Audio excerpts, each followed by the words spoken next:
Olá, boa noite. Vou confirmar que está.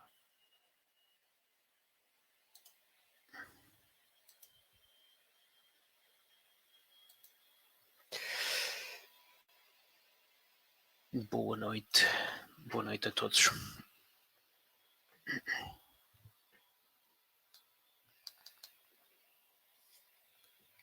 Aumentei o volume ligeiramente.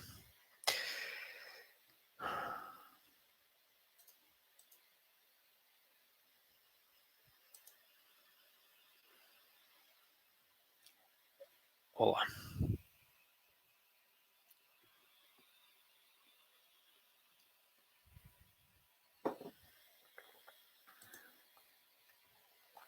Entretanto,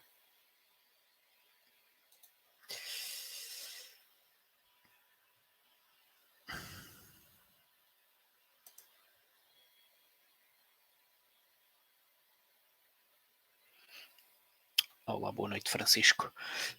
Não. A infecção está na prática acabada. Não se justifica estar a fazer nada.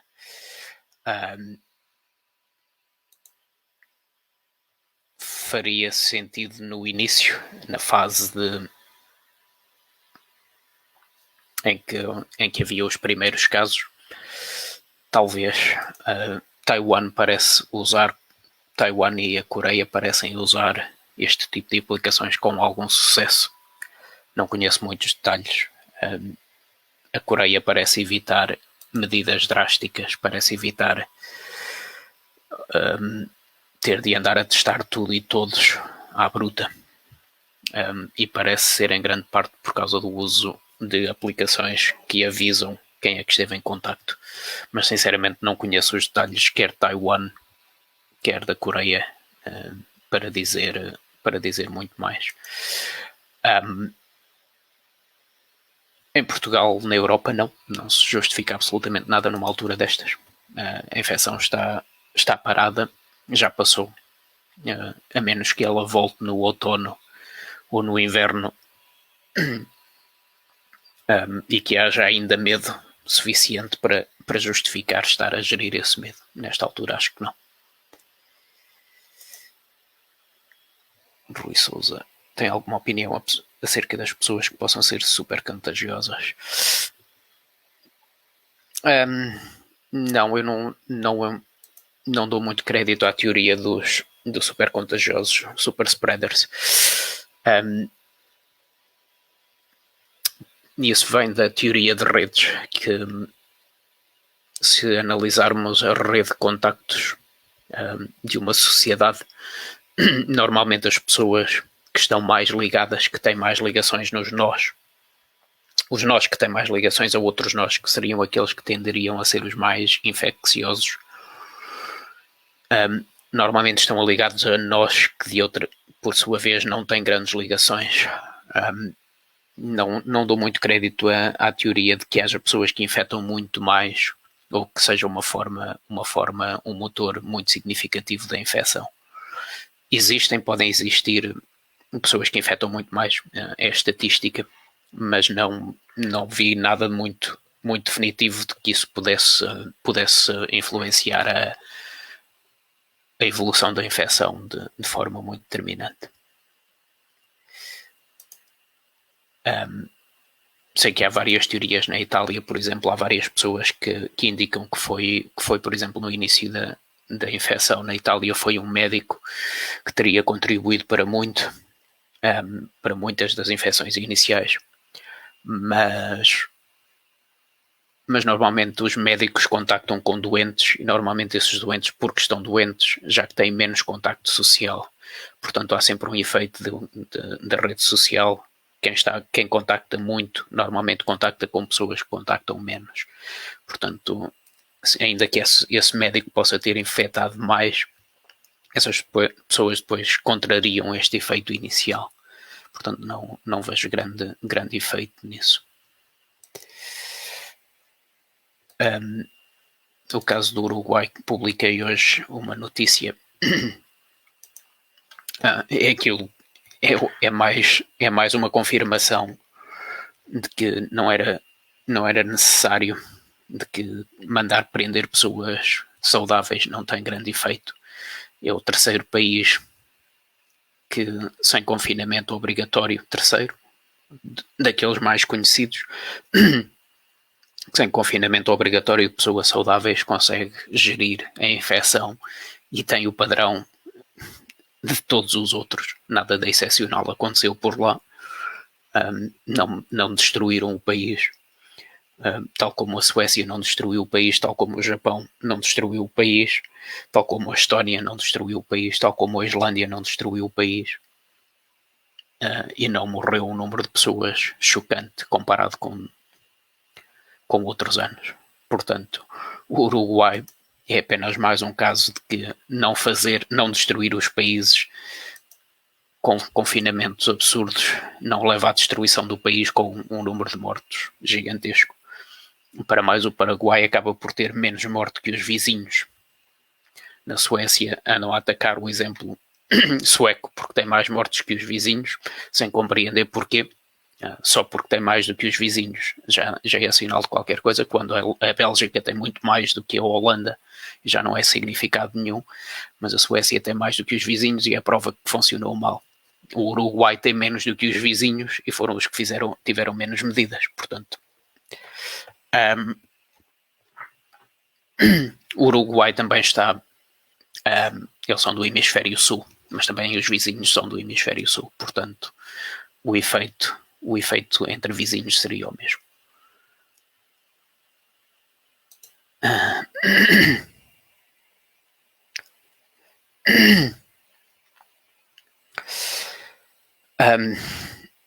Eu não critico a OMS diretamente, porque uma grande parte disto é lixo jornalístico. Porque um dia é uma pessoa ligada diretamente ao que está a falar em nome da OMS, no outro dia é uma pessoa que esteve ligada à OMS e que acaba por aparecer nos jornais como sendo a OMS.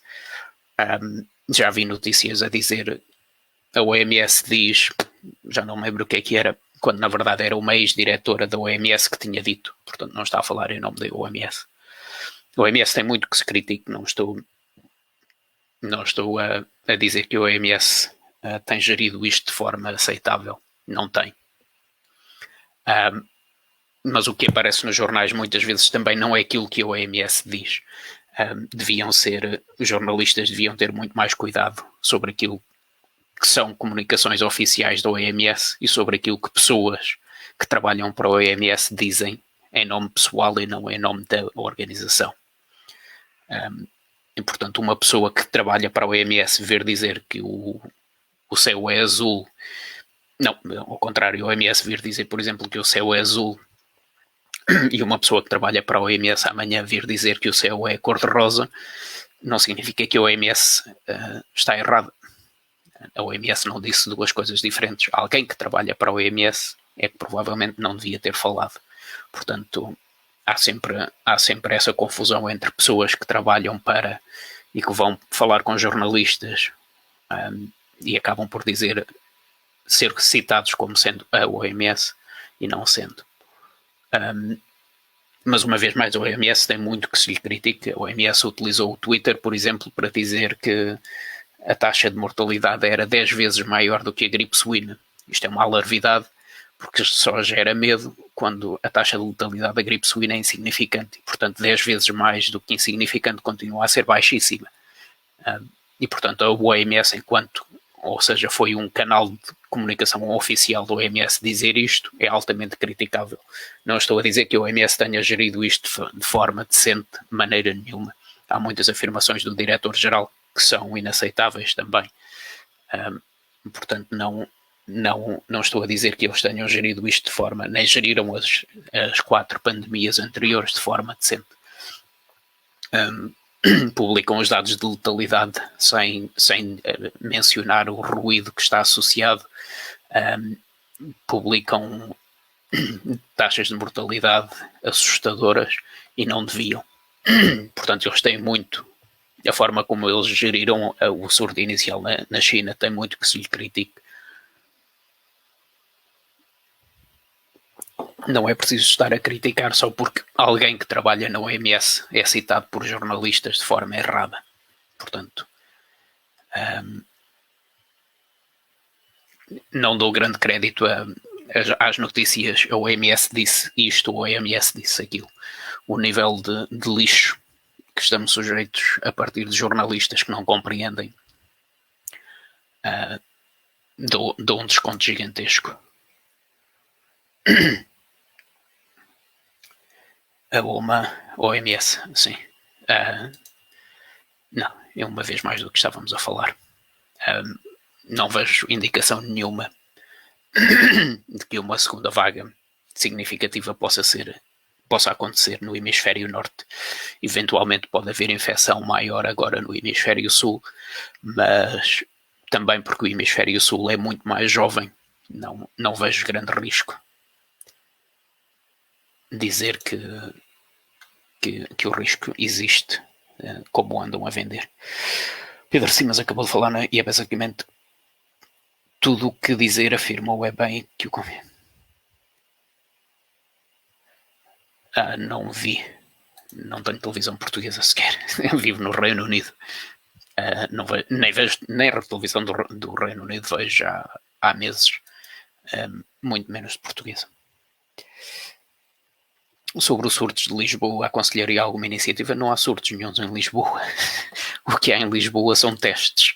Há mais testes em Lisboa feitos sem qualquer critério epidemiológico ou clínico. Andam a testar fábricas e andam a testar grupos de pessoas há centenas, sem qualquer objetividade, sem qualquer razão para andarem a testar. E enquanto andarem a testar, vão encontrar pessoas. A infecção não desaparece, não se esfuma pura e simplesmente. Há pessoas a infectar-se sempre. As gripes nunca desaparecem, há sempre um número reduzidíssimo de pessoas que se vai infectar. Enquanto andarem a testar, vão encontrá-los. Pura e simplesmente não há outra forma de o fazer. Se andassem a testar provavelmente paredes, iam encontrar o vírus. O PCR é altamente sensível, detecta cargas virais minúsculas ou muito pequenas. Portanto, enquanto andarem a testar, vão encontrar vírus. Se andarem a testar pessoas sem qualquer critério, que não estão ligadas a qualquer infectado grave, não estão em qualquer cadeia de contágio, onde não há um número significativo de pessoas com sintomas, vão andar a testar à bruta. Vão encontrar. E é isso que está a acontecer em Lisboa. É preciso mostrar que há testes. Continuam a ter pressão para dizer estamos a fazer muitos testes. É preciso dizer fizemos não sei quantos mil testes. Estão a ver como nos preocupamos. Portanto, essa capacidade de teste tem que estar ocupada, tem que ser mantida. Arranjam qualquer coisa para testar. O que é que podemos fazer?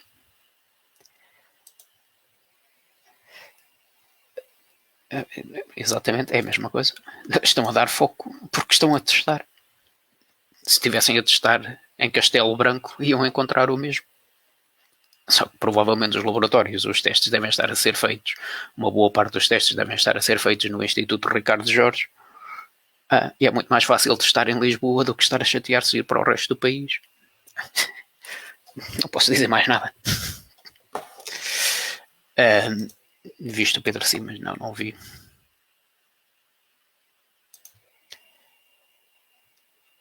Está em quarentena, fecharam e continuam fechados mesmo os estados com poucos corona. A recessão económica já é a realidade. Pois. Vão destruir o país por medo, uma vez mais. Não conseguiram evitar, não se conseguiu evitar que o medo se espalhasse também ao hemisfério sul.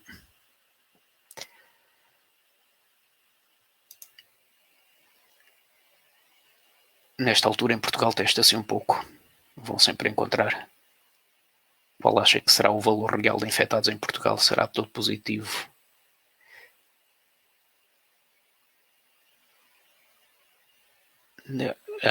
O valor real, ou seja, aqui temos de decidir, separar entre o valor real por PCR ou por serologia.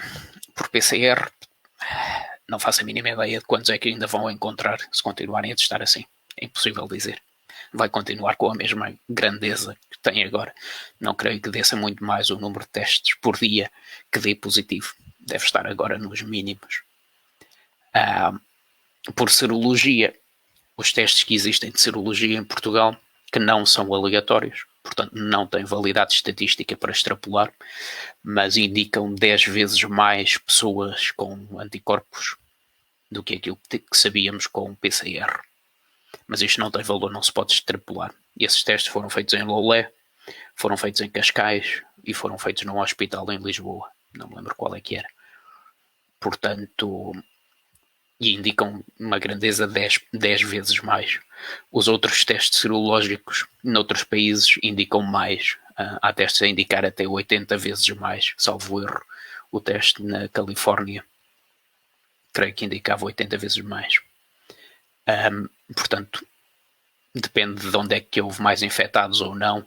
Não me recordo qual é a percentagem que foi detectada em serologia em Espanha em relação àquilo que tinha sido detectado em PCR, mas tenho a ideia que andava também nas 20 vezes mais, mas não me lembro do valor, precisava de ir voltar a ver.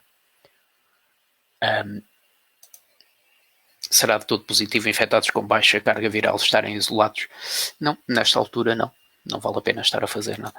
Devíamos deixar a infecção em paz, porque ela já nos deixou em paz. Não adianta estar a confinar ninguém nesta altura do ano. A infecção está parada. A infecção está a matar o equivalente a 5% das pessoas que morrem por dia. Normalmente, nesta altura do ano, morrem 300 pessoas por dia. Regra geral. Estão a morrer 10, 15, 5% daquilo que é a mortalidade normal. Não tem interesse nenhum. É apenas uma infecção menor, muito menor na causa de morte. Portanto, deixá-la em paz. Ficar de olho o que é que vai acontecer no outono, só para o caso de algo correr muito mal e ela voltar muito cedo ou voltar com uma força inesperada por uma razão qualquer. Não estou a dizer que vai, não acho que vá voltar, mas para o caso extremo de aparecer, manter um olho aberto. De resto, deixar a infecção em paz. Acabou.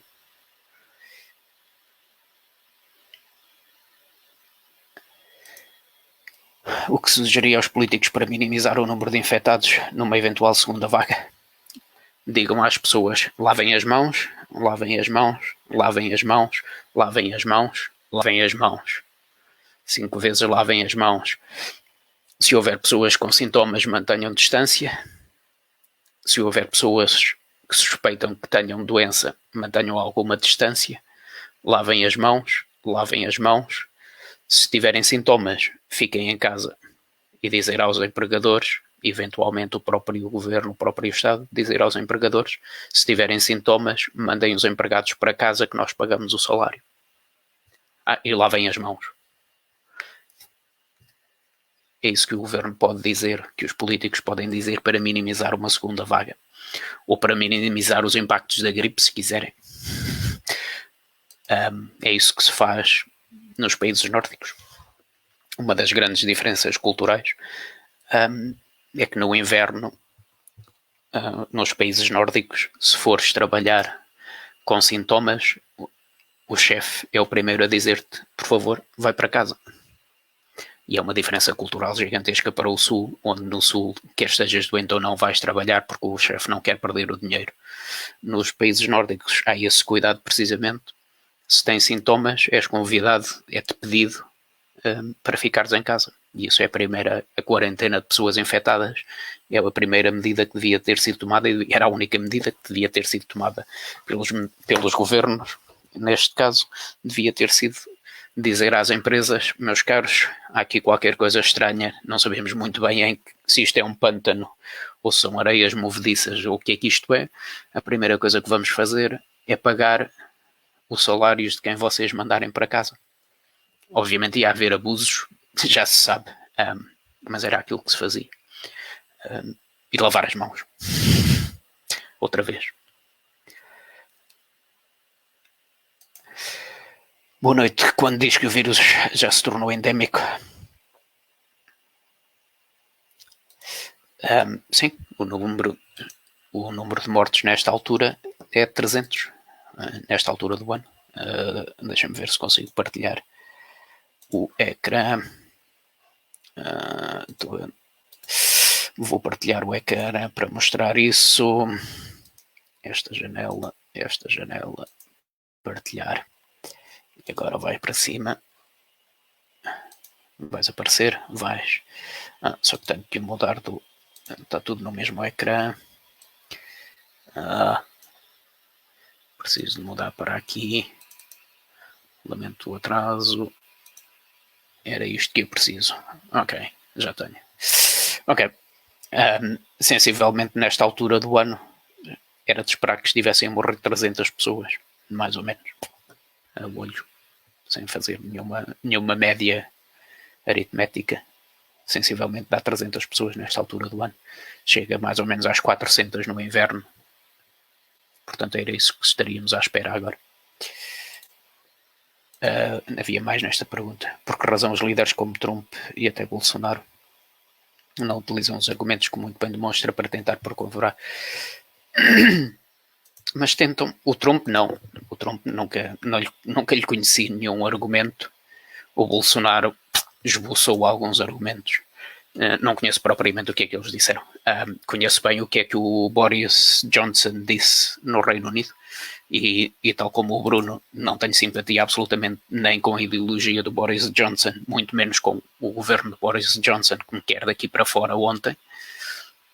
Portanto, não tendo qualquer simpatia com eles, o Boris Johnson tentou explicar. O primeiro discurso que ele faz é precisamente a dizer o risco é o que é, está muito inflacionado na percepção pública, nós não vamos fechar nada, temos de continuar a viver. Só que as pessoas exigiram outra coisa. E eles obviamente são políticos, eles contam votos.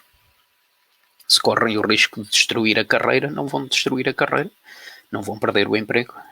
Especialmente o Boris Johnson, que tem a carreira por fios, vai que não vai por causa do Brexit, tem uma maioria muito marginal, tem os deputados prestes, ou quase sempre prestes a fugir, não vai arriscar nada, vai-se manter no poleiro, vai-se manter no poder o tempo que puder, e para isso faz aquilo que lhe exigem. Se todos os outros partidos e o próprio partido dizem que ele tem que fechar porque o risco é muito grande e vão morrer muitas pessoas, ele fecha. Não há argumentos. Eles não têm interesse nenhum. A carreira deles é o que é. Quer o país vá para o buraco, quer não vá, têm os 4 ou 8 anos garantidos de salário. A partir daí,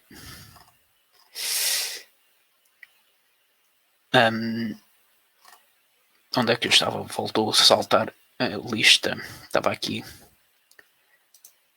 Ana Alves e Souza, diga-me se devo usar máscara. Deve, porque eu a lei. Não pode arranjar problemas sociais, não pode. Pode, se quiser, pode. É a decisão de cada um, obviamente. Se quiser ser multado, em termos de doença, não faz diferença nenhuma. Pessoas saudáveis andarem com máscara não ajuda absolutamente nada. Se tiver sintomas, sim, use máscara. Mas para isto ou para qualquer infecção respiratória, se tiver sintomas, usar máscara ajuda. Alguma coisa, não ajuda nada de especial, mas ajuda alguma coisa. Usar máscara quando se está doente. Se não está doente, faça o que melhor entender dentro da obrigação da lei. Existe uma lei. O que essa lei não diz o que é uma máscara. Volto a repetir. Uma máscara de carnaval é uma máscara. Quando acreditas que passaremos para um estado endémico, já passamos. Esta infecção já passou. Esta infecção não tem em Portugal. No Reino Unido, podemos dizer que ainda... Bem, no Reino Unido mesmo. Deixa-me só ver os números do Reino Unido. Já não olhava para os do Reino Unido há uns dias. No Reino Unido também já está. A mortalidade já chegou... não, isto é o fim de semana. Isto é o efeito do fim de semana. A mortalidade está a descer muito, mas ainda não chegou. Mas isto é o efeito do fim de semana. estava a ver, a mortalidade do Reino Unido ainda está ligeiramente alta, mas em Portugal já chegou a uma infecção endémica, o vírus já é endémico, já fez o que tinha a infectar durante o inverno, chegou agora o sol e os raios ultravioletas combinados com alguma imunidade pararam-no, e agora se voltar, que provavelmente volta no próximo inverno, já volta como um vírus endémico, já existe imunidade, já existe alguma imunidade, já não tem o pico inicial em que pode matar, em que pode infectar muito mais gente, já não existe, já existe inércia por causa dessa imunidade. Agora é um vírus endémico, então, fez o que tinha a fazer e a partir de agora vivemos com ele. Não sei que tipo de autocarro está a falar, Sofia. Se for um autocarro urbano, o risco de infecção é baixo. O número de pessoas que entra e sai, o movimento todo, não é por aí. Nesta altura, com a infecção parada como está, o risco é irrelevante em qualquer tipo de autocarro, em qualquer tipo de espaço. Se estivermos a falar num pico de infecção, por exemplo, num pico da gripe, no inverno, num autocarro de longo curso, em que as pessoas estão muito mais tempo sentadas, o risco não é zero, não é mínimo. Pode haver muito facilmente infecção num cenário destes. Nos autocarros urbanos não é tão significativo porque há muito mais movimento, há muito mais portas a abrir e fechar e entrar ar. Normalmente tem muito mais vidros também do que os autocarros de longo curso, portanto há muito mais radiação solar que entra. Não é um risco significativo por si só. Mas o importante aqui é que a infecção em Portugal está completamente parada. Não há razão nenhuma para sequer andar a pensar em ser infectado por isto ou por aquilo. Já me foi perguntado várias vezes, tinha respondido antes de fazer isto mesmo a uma pergunta escrita. O vírus é natural, não há indicação absolutamente nenhuma que tenha sido fabricado. Primeiro porque ninguém anda a fabricar vírus que não matam nem moem.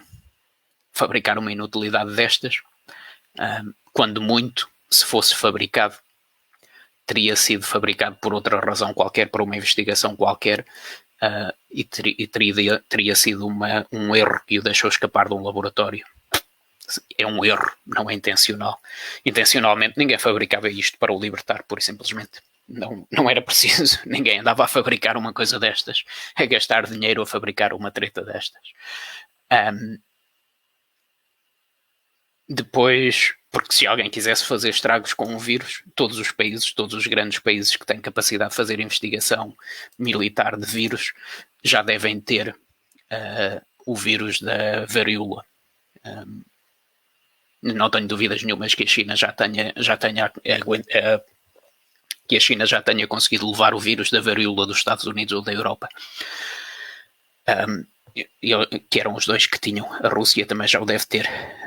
E, portanto, se alguém quisesse matar, quisesse fazer estragos com um vírus, libertava novamente o vírus da varíola. O vírus da varíola é um real assassino. É o pior vírus que alguma vez enfrentamos.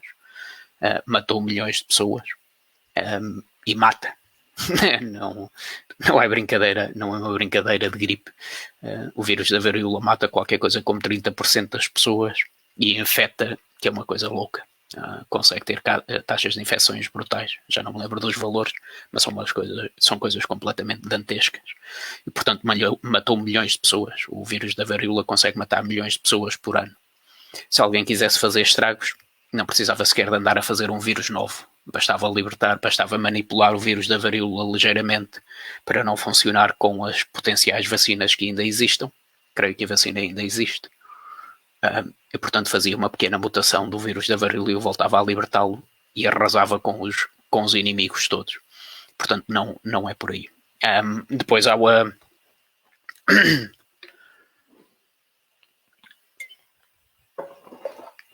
um relato, há um artigo de um prémio Nobel francês, não me lembro do nome dele, a dizer que este vírus tinha semelhanças com o vírus da SIDA, o HIV. Tem. é um facto que tem. Só que as semelhanças, estive a ver um artigo há tempos sobre isso, as semelhanças são na parte que não interessa nada. Portanto, os vírus são uma cadeiazita de RNA, basicamente uma cadeia, não é uma proteína sequer, de RNA, e depois por fora tem o que aparece nas imagens sempre o círculo, que é o que se chama uma cápsula de lípido. Quase todos têm, ou muitos deles, não são todos, mas muitos deles estão protegidos, têm um ovo, pensemos num ovo por fora feito de lípido. E a semelhança entre o HIV e o corona é precisamente a parte do RNA que produz esta cápsula de lípido, que é, do ponto de vista de infecção, não tem significado nenhum, é só um pedaço, é a casca do ovo. Portanto, é essa a semelhança que existe com o HIV, mas existe com dezenas, centenas, provavelmente, de outros vírus. Muitos deles têm esta casca de lípidos. Alguns que não têm uma estrutura diferente, nem sei qual é que é a outra estrutura. Mas, portanto, a semelhança que existe é na parte do RNA que faz com que as células produzam a casca do ovo. Não tem significância nenhuma. Tal como nós temos os humanos e os macacos, ou os humanos e os burros, partilham qualquer coisa como 80% do DNA. Temos uma semelhança gigantesca com os outros mamíferos, na casa dos 80%. Não significa que sejamos burros. Portanto, a semelhança entre os dois não significa nada. Para mais, na semelhança que existe é nas partes que produzem as cascas de lípido. Portanto, não tem sentido nenhum dizer que foi fabricado porque tem uma semelhança com o HIV.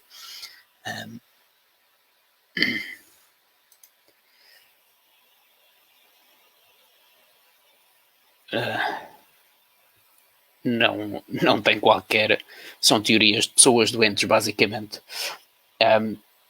Não sei o que é que a Sanofi e a Glaxo. Não há ditadura das vacinas nenhumas. Começando pelo mais importante, as vacinas são cruciais. Os movimentos anti-vacinas andam a matar pessoas com estas teorias da treta. As vacinas são cruciais. Nós vivemos numa sociedade que já não sabe o que é que são mortes, que hoje temos vacinas, não sabem o que é morrer de sarampo, já quase ninguém morre de sarampo, mas são mortes horríveis. E eram mortes horríveis até há muito pouco tempo, e não o são por causa das vacinas. As vacinas são cruciais para termos esse conforto, são uma das ferramentas de saúde pública mais importantes. Portanto, primeiro, não há uma ditadura de vacinas. Há vacinas para a gripe. As vacinas para a gripe não são excepcionalmente boas. Toda a gente sabe que as vacinas da gripe não são excepcionalmente boas. Têm um comportamento perfeitamente mediano ou medíocre, mas é o melhor que temos para proteger essas pessoas que precisam dela. As vacinas não são um negócio por aí além. Os custos de desenvolvimento de vacinas são muito altos. São dos medicamentos que têm os custos de desenvolvimento mais altos, porque os custos de teste são os mais altos de todos os medicamentos. Os medicamentos, por exemplo, as drogas, podem ser aprovadas sem testes extensivos se forem um medicamento que não tem alternativa, se houver doentes que não têm alternativa, que seja o único medicamento, é aquele que está a experimentar, portanto pode ser testado com muito menos custos, porque é o que em inglês se chama last hope, ou testes por serem a última coisa de esperança, a última esperança para os doentes que aceitam participar. As vacinas não podem ser testadas assim. As vacinas têm que passar obrigatoriamente por todos os testes, todas as fases de teste. E fazer todas as fases de teste de uma vacina é gigantesco. Implica milhares e milhares e milhares de testes, milhares e milhares de recrutamentos, centenas de milhares até para algumas das vacinas, que têm custos dantescos. E, portanto, as vacinas em si não são um negócio como tentam fazê-las passar. Para mais, as vacinas tipicamente têm custos de armazenamento muito elevados. Há muitas vacinas que têm que ser refrigeradas. E, portanto, isso dá cabo dos lucros também da própria vacina. As vacinas da gripe, por exemplo, têm que ser desenvolvidas todos os anos. Portanto, têm que ser produzidas, não têm que ser testadas, porque já há um protocolo de produção em que se consideram seguras, mesmo sem teste extensivo de cada ano. Não era viável estar a testá-la todos os anos. E, portanto, mas têm que ser produzidas todos os anos, 2 vezes por ano até, porque têm que ser produzidas uma vez para o hemisfério norte e uma vez para o hemisfério sul. E se as empresas falharem, produzem 10 milhões, mas depois só são precisos 5 milhões, os custos ficam com eles. E como o número de vacinas que são necessárias varia muito, porque há mais pessoas a tomar, menos pessoas a tomar, há uma variabilidade muito grande, acabam por perder também muito do lucro que podiam fazer a partir daí. Portanto, as vacinas da gripe as vacinas genericamente não são um negócio que se faz pensar, não têm os lucros que se pensa que têm. E a vacina da gripe em si não tem grandes vantagens. Não tem grandes vantagens económicas em termos de lucro, por causa disso, por ter que ser fabricada todos os anos, todos os invernos. E é reconhecido que a vacina da gripe não é altamente eficaz, porque a vacina da gripe também é normalmente dada a pessoas que já têm o sistema imunitário muito débil, portanto não gera reações imunitárias muito fortes, como geram as reações em crianças que são muito mais eficazes, criam mais anticorpos.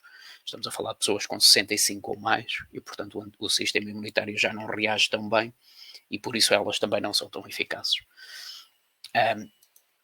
Mas as vacinas como um todo são essenciais, não podemos abdicar das vacinas de maneira nenhuma. É muito perigoso o que está a acontecer com os movimentos anti-vacinas, porque vamos matar muitas pessoas, vamos matar muitas crianças por causa disso, já estão a morrer crianças por causa disso, porque vivemos num mundo hiperconfortável que não tem sequer memória daquilo que eram outras doenças, e morrer por sarampo é uma coisa horrível. Morrer por varíola, a varíola já está extinta. E a varíola foi extinta por causa das vacinas. Foi à custa das vacinas. A varíola era um real assassino e uma morte horrível. Especificamente com o Bill Gates. Eu tenho andado a apagar basicamente tudo o que é vídeo no meu mural sobre o Bill Gates. Não tenho simpatia nenhuma por o Bill Gates. Há muitos anos que recuso trabalhar com tecnologias Microsoft, mas também não tenho nada contra o Bill Gates. E neste caso, o Bill Gates foi o primeiro, vou mostrar até isso, deve ser fácil de voltar a encontrá-lo, Reddit, Bill Gates, o vídeo. O Bill Gates foi o primeiro, vou tentar abrir isto, foi o primeiro a dizer que o modelo do Imperial, estou a procurar no sítio errado,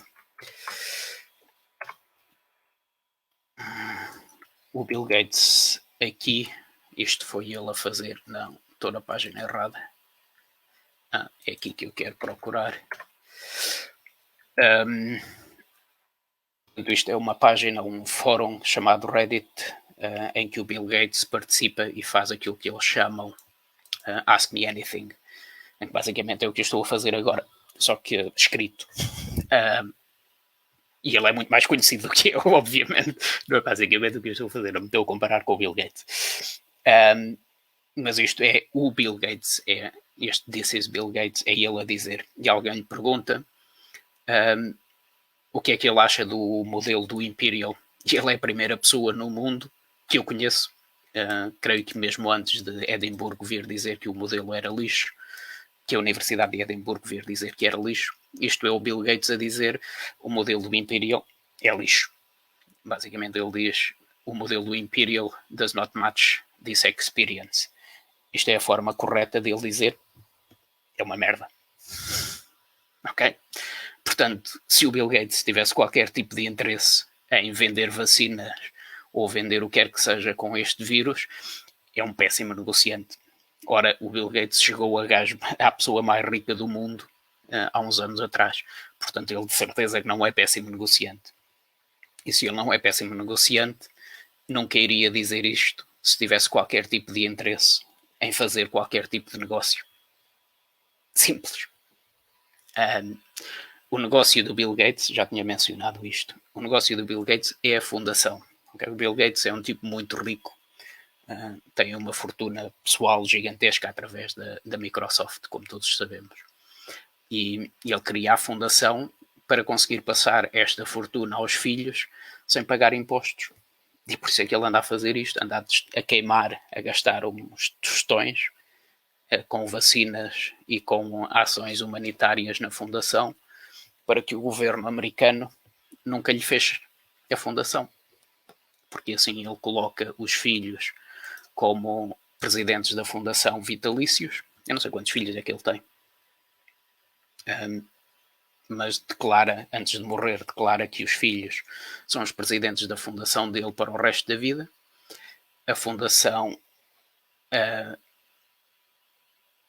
paga-lhes um salário muito generoso para o resto da vida. Os filhos declaram os netos presidentes da fundação para o resto da vida, recebem um salário e ninguém paga impostos sobre a herança, porque nos Estados Unidos há impostos de herança. Portanto, o negócio do Bill Gates é este, é passar a fortuna gigantesca que ele tem sem pagar os 40% ou quanto é que é para não pagar os 40% de imposto sobre heranças quando quiser passar a fundação aos filhos, a herança aos filhos. Mas nesta QA também posso mostrar isso. Há outra teoria que circula que quer impor chips a toda a gente e que quer fazer não sei o que com identificação. Ele também menciona, também vem daqui. Onde é que isto está? ID 2020. Onde é que isto está? E aqui também que lhe perguntaram ID 2020. Como é que se chama a iniciativa?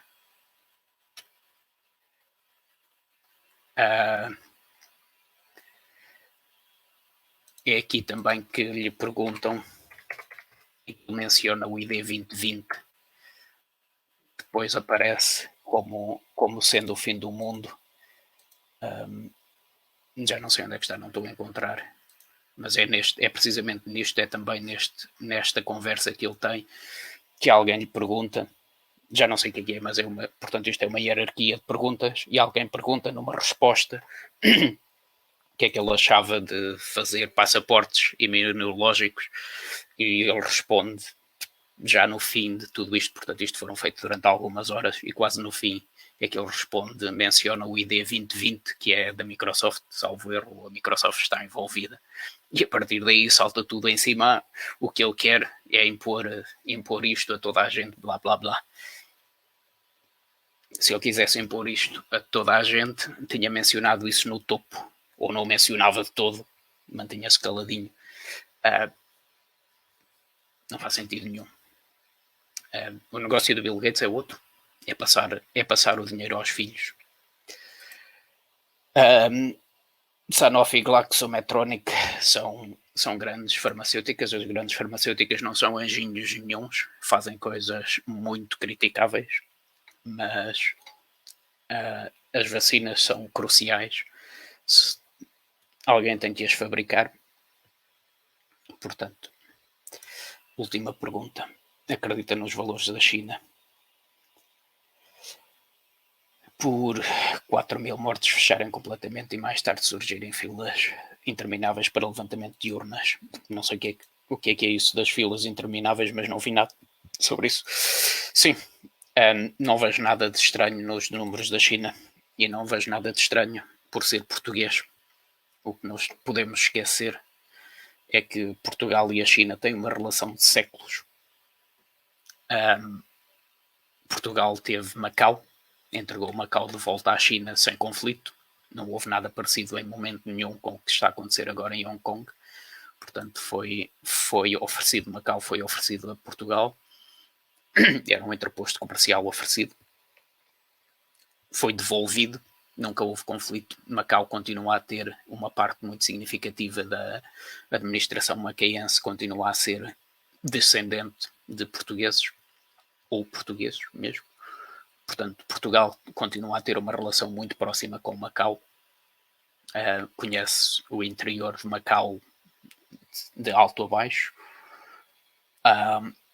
Macau conhece a China relativamente bem, está numa zona bastante densa da China, não estando propriamente perto de Pequim, mas está perto de algumas grandes cidades chinesas também. E não há qualquer relato vindo de Macau, já teria chegado, porque Macau não tem os mecanismos de censura chineses impostos. Já teríamos chegado em Portugal especialmente, já teríamos tido relatos mais do que evidentes de que algo muito estranho se estaria a passar em Macau. E Macau teve exatamente o mesmo comportamento do resto da China. Portanto, não houve nada em Macau de assustador, como não houve no resto da China. Portanto, não tenho razão nenhuma para dizer que a China escondeu o que quer que seja, nem que há filas para levantamento de urnas. Não vejo absolutamente nada de estranho nos números da China. O que vejo na China, não tenho grandes provas, mas o que eu interpreto é que eles entraram à bruta porque são uma ditadura e porque nunca gostaram muito de Hubei. Pequim nunca gostou muito de Hubei e, portanto, aproveita e vai bater naquelas pessoas como quem não quer a coisa. E entram à bruta. São uma ditadura. O que eles sabem fazer é entrar à bruta. Percebem pouco tempo depois, poucas semanas depois, que estão a lidar com uma gripe e começam a retirar também à bruta. Portanto, a descida muito rápida da China de desaparecer tudo muito rápido não será só a infecção, mas será também desculpem, vamos voltar para Pequim, vamos tirar isto tudo porque afinal isto não tem a perigosidade que se pensava.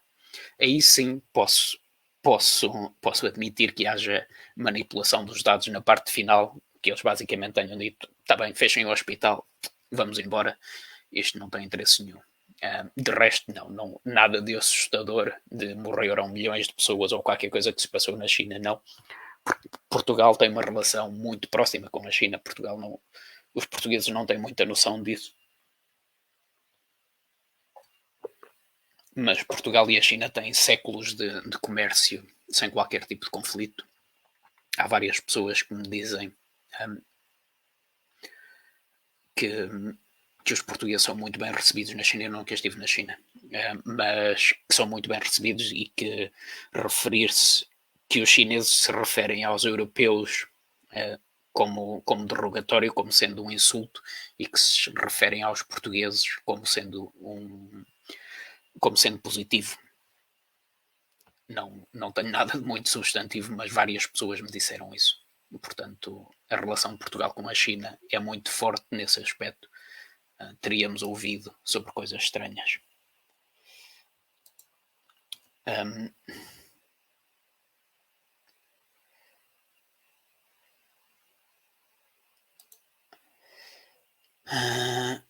Esta pergunta da Sónia não está acabada. O que acha de viagens dentro da Europa? Dentro da Europa e dentro do mundo, pelo menos no hemisfério norte, não devia haver restrições já nenhumas. O vírus já está em todos os países. Qual é que é o ponto de estar a... Porque é que há de estar ainda a restringir mais?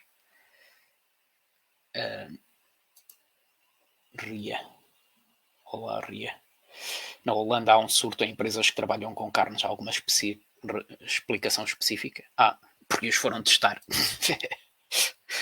Porque alguém se lembrou que podia ser perigoso ter pessoas contaminadas a trabalhar com carnes e que a carne depois levava o vírus, e então foram andar a testar empresas de carne. Deve ter sido isso, dessa a lógica. Ouvi também justificações que andam a testar porque nas carnes trabalham em ambiente mais frio e que, portanto, o vírus podia espalhar mais nos ambientes frios. Não sei o que é que se passa, não sei porque é que andam a testar. A razão é essa, é porque foram testar, arranjaram uma desculpa qualquer para ir testar em fábricas de carne, e por isso é que as encontram, por isso é que encontram pessoas, porque estão a testar. Porquê é que os testes de ovários estão há vários dias a dar 0 positivos? Porque a infecção acabou. Porque não há infecção a circular nenhuma no país em números minimamente relevantes e, portanto, é normal que uma região esteja a 0. Ok, última pergunta. Já era para fazer meia hora, já fiz quase uma hora. Vivo na Bélgica hoje, uma criança foi diagnosticada com Covid na escola que já foi fechada. Indignação tal de parte dos pais que acham que as escolas não devem abrir, pois. É o risco, é a gestão de medo. Na França também abriram 40 mil escolas, fecharam os políticos, voltaram a fechar 70 dessas 40 mil por causa de um caso. 25 das escolas eram na mesma cidade e foram fechadas por causa de um caso. Porque obviamente têm medo, as pessoas têm medo e os políticos voltam a fazer o mesmo. Há medo, voltam a fechar, não estão para arriscar absolutamente nada. Portanto, é isso mesmo que se passa. São políticos a ir atrás daquilo que lhe exigem por causa de um caso num país. É absurdo. É absurdo. Nas escolas, as crianças não têm risco significativo nenhum. O risco nas crianças está mais do que comprovado, é irrisório. Porque é que vão fechar as escolas? As crianças têm muito pouca infecção, contribui muito pouco para a infecção. Porque é que vão fechar as escolas? Porque é que as voltam a fechar depois de as terem aberto? Não faz sentido nenhum. Por causa de um caso. É absurdo. É absurdo. É o medo. É medo. Só. Estamos a fechar as escolas novamente. Estamos a impedir que as crianças que têm o sistema imunitário muito ativo sejam infectadas e ganhem imunidade, porque ganham imunidade quase instantaneamente, não chegam a ter sintomas, não chegam a ter doença coisíssima nenhuma, ficam imunes. E essa é a primeira barreira de imunidade, são as primeiras pessoas que depois eventualmente vão parar o vírus se ele voltar. Portanto, a única coisa que estamos a fazer é alimentar o medo e garantir que se isto voltar e voltar de forma significativa no outono, ainda vamos estar pior. Estamos a perder o verão, em que a infecção seria muito mais lenta e não ia criar problemas nenhuns, ia infectar devagar, não havia problema de sobrecarregar o Sistema Nacional de Saúde, não havia problema nenhum. Em vez de estarmos a infectar essas crianças que não têm problema absolutamente nenhum, em vez de as estarmos a deixar viver, voltamos a fechar escolas. E Portugal tem as escolas ainda todas fechadas, quase todas, só tem o 11º e 12º ainda fechado, aberto. Temos as escolas fechadas por estupidez. Outra palavra. Voltar a fechar escolas é estupidez. Não as ter abertas é estupidez. Não há mais nada a dizer. É uma aberração. Evento 211, já tinha falado disto. Não tem qualquer base. Fazem-se milhões de conferências todos os anos sobre a cor dos cacos encontrados nas ruínas. Fazem-se conferências sobre 2 linhas de código num programa de software qualquer, fazem-se conferências sobre as coisas mais irrelevantes e mais importantes do mundo. Haver uma conferência sobre coronavírus é mais uma conferência dos milhões que acontecem todos os anos. Como há conferência sobre HIV, como há conferência sobre influenza, como há conferência sobre provavelmente todos os vírus que nós conhecemos de forma regular, porque as pessoas gostam de falar sobre aquilo que trabalham. Portanto, uma vez, já tinha falado da Fundação Bill e Melinda Gates. Simularam aquilo que milhões de outras pessoas simulam. As simulações não valem a ponta de um chave nisto. Portanto, não tem qualquer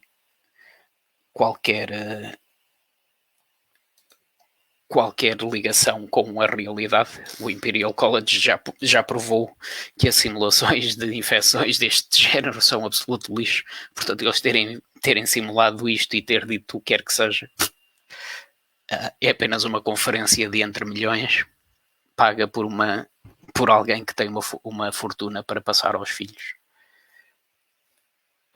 Eu tenho que parar. Olá, Ana. Obrigado pelo relato. Por tens dito. Já não temos praticamente nenhum serviço Covid. No entanto, porque agora temos apenas um doente por quarto, sendo que no pico da infecção ocupamos quartos duplos. Não faz sentido nenhum, não. A infecção está parada. Na França está parada também. O único sentido que faz é debilitar os serviços de saúde e deixar morrer mais pessoas por causa dessa debilitação. É o único sentido que faz. É estupidez. Estão a morrer pessoas sem acesso a cuidados básicos de saúde. Estão a morrer pessoas à espera que lhe façam um teste para saber qual é que é a cor das cuecas da gripe.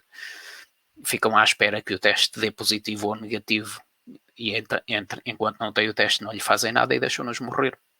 Põem regras sobre quartos, sobre equipamento de proteção nos médicos e nos enfermeiros, tornam tudo muito mais lento e as pessoas morrem. O excesso de mortalidade já é óbvio. Publiquei ainda ontem. O excesso de mortalidade é absolutamente cristalino na Itália. É isso que estamos a fazer. Estamos a impor regras estúpidas para matar pessoas. Vou só mostrar o gráfico que publiquei da Itália. É isto. Este gráfico da mortalidade na Itália, portanto, a linha azul é a mortalidade base esperada, neste caso é a média dos últimos 5 anos da mortalidade na Itália. Na Itália não, na Lombardia. Isto é só na Lombardia. Portanto, isto era o que seria de esperar.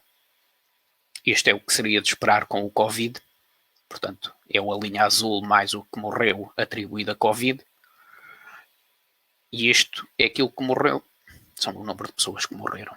A diferença entre isto e isto, entre o vermelho e o laranja, são pessoas a morrer porque o sistema de saúde fechou. São pessoas que morreram em casa porque tinham medo de ir ao sistema de saúde. É isso que estão a fazer em França, Ana.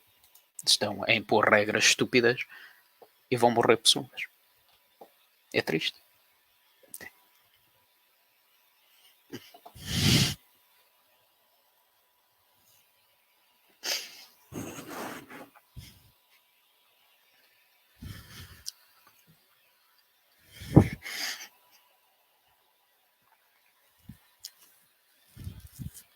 Na Lombardia, parte desta mortalidade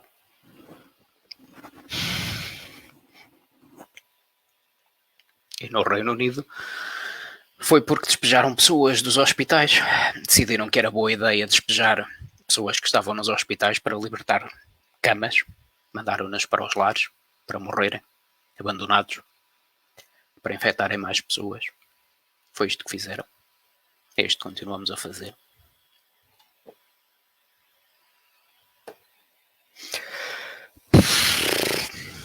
Boa noite. Até amanhã.